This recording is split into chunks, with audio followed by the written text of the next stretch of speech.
মিথ্যা তথ্য ছড়িয়ে দিয়ে একটা মানুষকে কালার করে দিয়ে তার ক্ষতি করে দিলেন। আপনার এই কথায় উদ্বুদ্ধ হয়ে যদি কেউ কারো ক্ষতি করে বা কারো সম্পদ নষ্ট করে, তার জীবন হানি করে, তাহলে আপনার সব গোনা কিন্তু আপনার হবে। এই জন্য যারা ফেসবুক চালায় বা সামাজিক যোগাযোগ মাধ্যমে আছে, এবার সাংবাদিক যারা আছে, এদের খুব সতর্কতার সহিত কাজ করা দরকার। এরকম কিছু যেন আমরা কেউ না ছড়াই।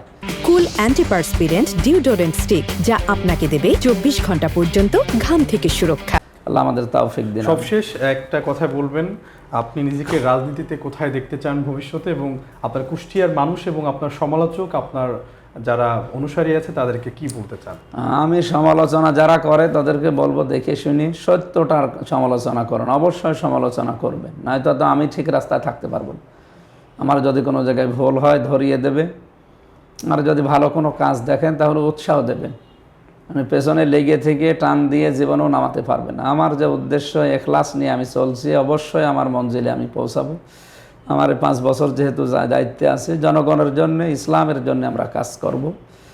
আমরা আমাদের পূর্বপুরুষ যারা মাওলানা মতিউর রহমান নিজামী, মাওলানা দিলওয়ার হোসেন সাইদি, আলী হাসান মোহাম্মদ মুজাহিদ রহমতুল্লাহ আলাইহি, ওনাদের মতো রাজনৈতিক ক্যারিয়ার জীবন আমরা গঠন করতে চাই। সর্বোপরি রাসূলুল্লাহর আদর্শ নিয়ে চলবো ইনশাআল্লাহ। ধন্যবাদ জানাচ্ছি যুগান্তর মিডিয়াকে।